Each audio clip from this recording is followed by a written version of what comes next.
स्वागत है दोस्तों फायर स्वैग में। आज की कहानी कोई आम कहानी नहीं, बल्कि एक असली रूह कपा देने वाला अनुभव है। क्या आप तैयार हैं? अपनी रजाई कस लें, क्योंकि अब जो होने वाला है वो आपको सोने नहीं देगा। रात के ठीक 3 बजे थे। चारों तरफ गहरा सन्नाटा था। बाहर हल्की हवा चल रही थी और पेड़ों की पत्तियां सरसराहट की आवाज कर रही थीं। रोहित अपने कमरे में अकेला था। उसके माता पिता गांव गए हुए थे, इसलिए पूरे घर में वो बिल्कुल अकेला था। रोहित की आदत थी कि वो रात को देर तक मोबाइल चलाता रहता था। उस रात भी वो मोबाइल पर वीडियो देख रहा था, लेकिन अचानक उसका इंटरनेट बंद हो गया। उसने सोचा शायद नेटवर्क की समस्या होगी। उसने मोबाइल साइड में रखा और सोने की कोशिश करने लगा। तभी अचानक किसी ने उसके कमरे के दरवाजे पर धीरे धीरे दस्तक दी। रोहित की आंखें तुरंत खुल गईं। पहले उसे लगा शायद उसकी मां आ गई होंगी, लेकिन अगले ही पल उसे याद आया, घर में तो वो बिल्कुल अकेला है। उसका दिल तेजी से धड़कने लगा।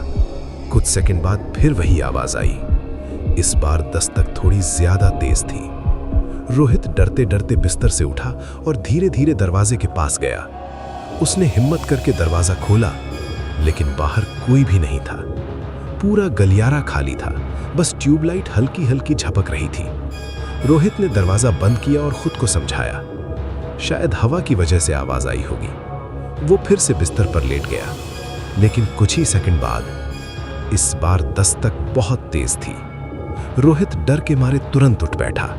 उसने फिर दरवाजा खोला, लेकिन फिर से बाहर कोई नहीं था। अब रोहित को सच में डर लगने लगा था। उसने सोचा कि पूरे घर को एक बार देख ले। जब वो हॉल में पहुंचा तो उसने देखा कि घर का मुख्य दरवाजा थोड़ा सा खुला हुआ था।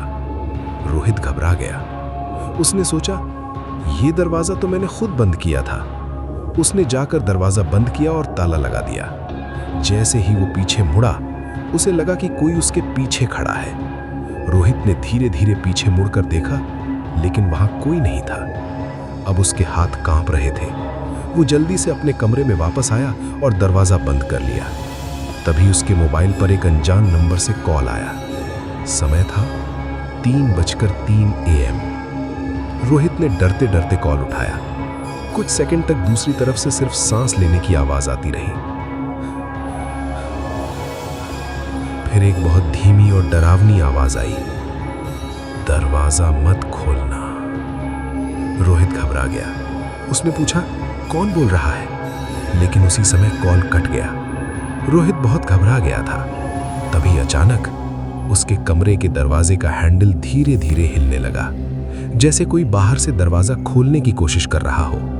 रोहित की सांसें तेज हो गई। उसने डरते हुए पूछा, कौन है? लेकिन बाहर से कोई जवाब नहीं आया। कुछ सेकंड के लिए सब कुछ शांत हो गया। फिर दरवाजे के नीचे से एक परछाई दिखाई देने लगी, जैसे कोई ठीक दरवाजे के सामने खड़ा हो।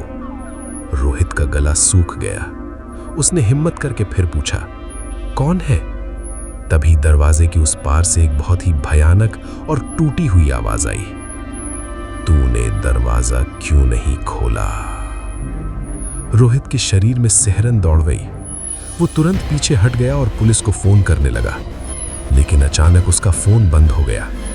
अब कमरे में सिर्फ हल्की सी लाइट थी और दरवाजे के बाहर खड़ी परछाई।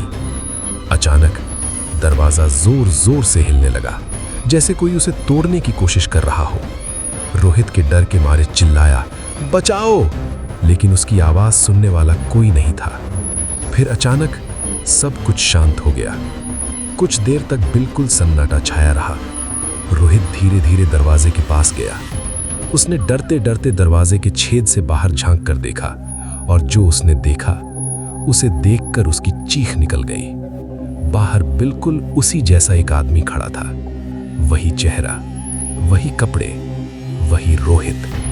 वो रोहित को देखकर धीरे धीरे मुस्कुराया और फिर उसने बहुत धीमी आवाज में कहा, अब मेरी बारी है अंदर आने की। उस रात के बाद रोहित कभी नहीं मिला, और पड़ोसियों का कहना है कि उस घर से आज भी हर रात 3 बजे दरवाजे पर दस्तक की आवाज आती है, और अगर कोई दरवाजा खोल दे तो वो इंसान कभी वापस नहीं आता।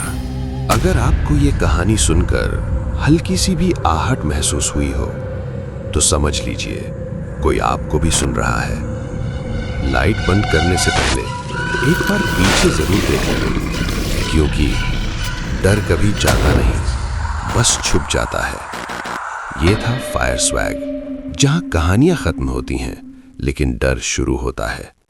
गुड नाइट, अगर सो पाओ तो।